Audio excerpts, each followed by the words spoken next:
Aujourd'hui, nous allons faire une étagère et après vous allez dire c'est moi qui ai fait ça. Pourtant, c'est très simple. Des planches de la même largeur, mais 3 longues, 3 plus courtes et 3 toutes petites pour les côtés.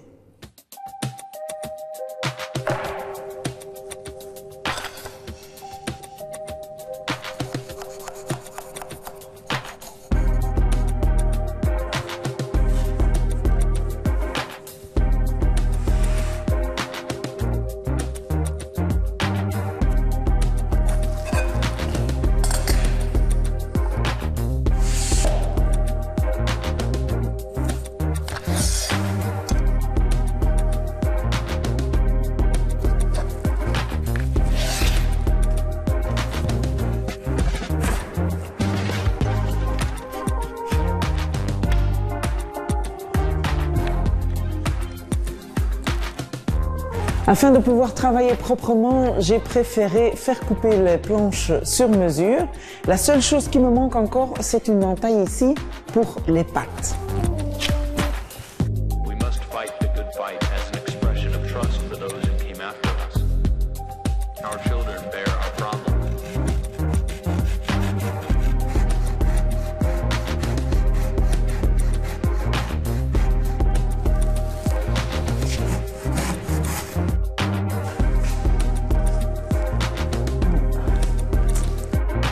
J'ai remarqué qu'avec ma scie à main, la coupe est un peu trop fine, donc je vais corriger avec la scie sauteuse, qui est plus épaisse.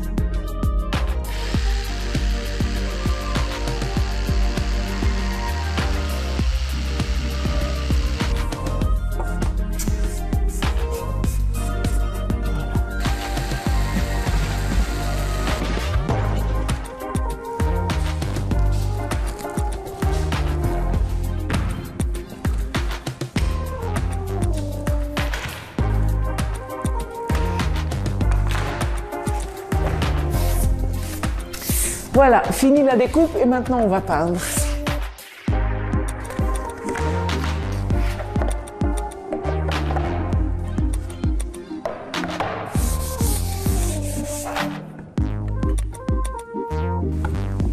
Voilà les préparatifs pour la peinture. Je me disais qu'on pouvait essayer différentes techniques de peinture. Alors pour le dos de l'étagère, on va tester une imitation bois et pour cela, j'ai choisi un apprêt de peinture coloré légèrement et alors une peinture entre lac et vernis qui est plus foncée. Maintenant, pourquoi est-ce que je choisis de commencer avec un apprêt de peinture? Il y a de toute façon encore une couche de finition qui passe au-dessus et l'apprêt de peinture est un tout petit peu moins cher que la peinture ou la laque.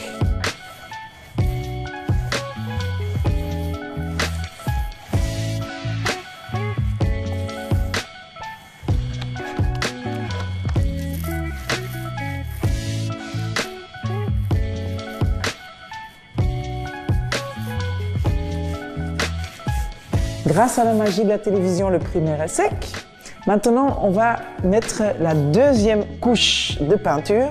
Et pour ceci, j'ai besoin de 3 outils. Alors, un pinceau spalter pour appliquer la couleur. Un outil pour dessiner les nervures du bois. Et puis un pinceau un peu plus dur pour faire la structure et la finition. Je ne l'ai jamais fait moi-même, donc on va juste essayer ensemble.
Bon, vous le savez, hein, c'est en faisant qu'on apprend. Alors j'ai découvert qu'on peut essayer jusqu'à ce qu'on est satisfait du résultat. La peinture reste fraîche. Le troisième pinceau, moi je l'éliminerai parce que j'étais plutôt en train de gâcher mon dessin. Je suis content du résultat, mais je vais essayer avec moins de nœuds. Et il va de soi que si vous choisissez deux peintures qui sont moins différentes ou moins contrastées, le dessin sera moins flamboyant. À vous de choisir. On va essayer un deuxième. Voilà mon outil magique pour créer de l'imitation bois. Alors vous aurez vu que je balance d'un côté à l'autre et que ça définit le dessin du bois. Je vais essayer de le faire un peu moins souvent, faire des petits nœuds, comme ceci.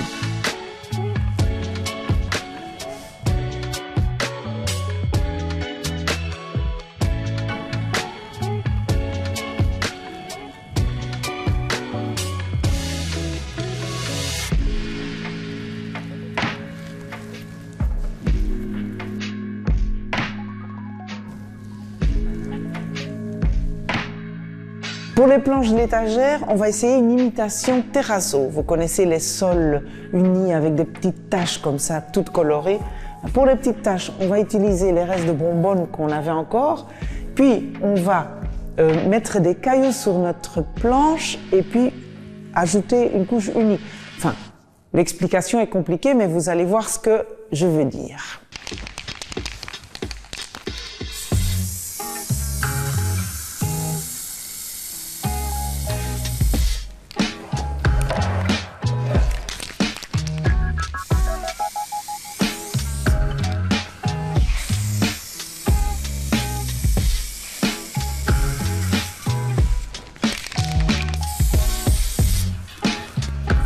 D'abord, j'ai mis du primaire sur les bords et maintenant, on va appliquer les couleurs.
Donc en résumant, d'abord on a mis des petites taches de toutes les couleurs, puis on a rajouté des cailloux.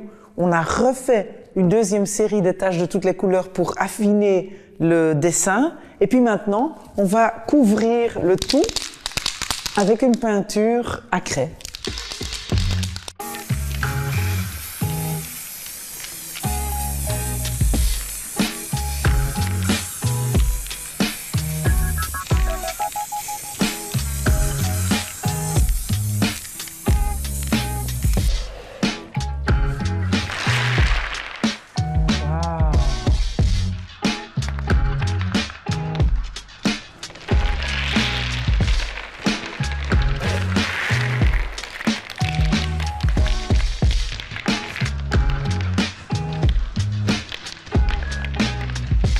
Voilà, qu'est-ce que vous en pensez?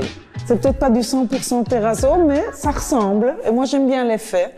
De toute façon, quand on expérimente, il faut aimer être surpris du résultat. Si je le refaisais, je mettrais peut-être un peu moins de couleurs différentes. Mais en tout cas, je suis contente du résultat.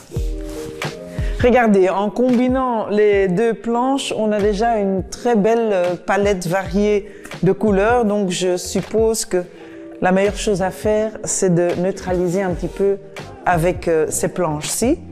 Et voilà, on a plein de couleurs, mais je me disais que celle-ci serait la bonne. Il y a un peu de jaune, un peu de brun pour être dans les tons de l'imitation du bois. Et puis c'est assez doux, c'est pas saturé. Il y a beaucoup de blanc dedans, donc ça ira avec cette teinte-là.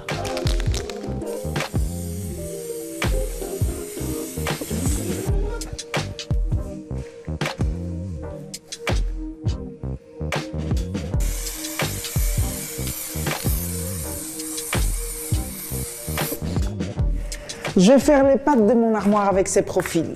Voilà. Et je vais les scier à 1 mètre de hauteur.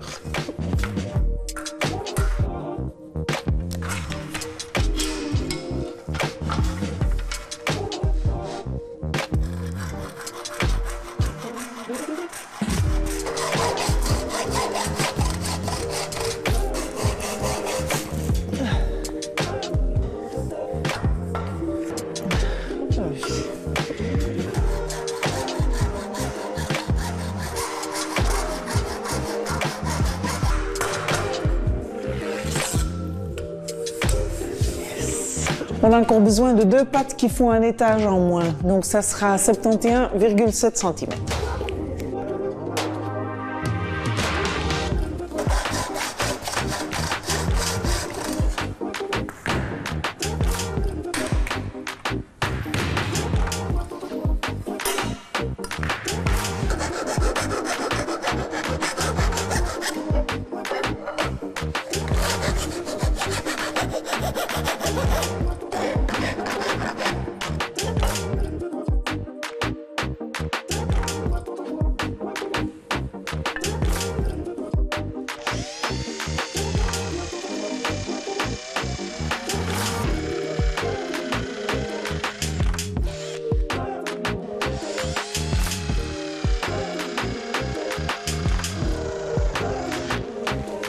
J'ai préforé les pattes pour facilement pouvoir assembler et maintenant on va voir ce que ça donne.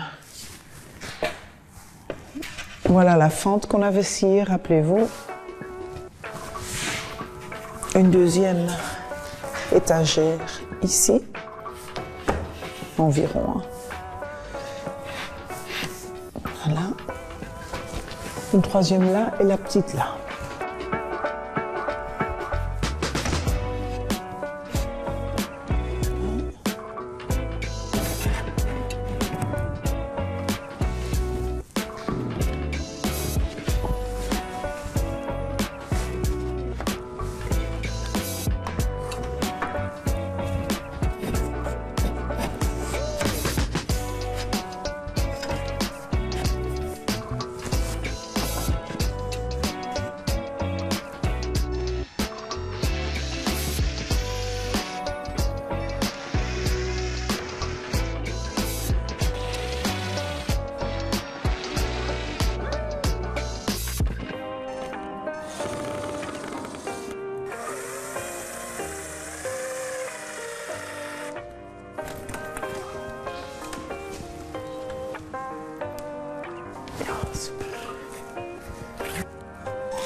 Regardez, voici le résultat. On peut en être fier. On a une étagère qui est très solide à cause de ce système avec la fente. Donc ça, vous pouvez l'appliquer aussi sur de plus grands formats. Et alors, les techniques pour peinture, j'espère que vous allez une fois le tester. Mais il y a bien sûr 1001 façons d'habiller ou de peindre votre étagère.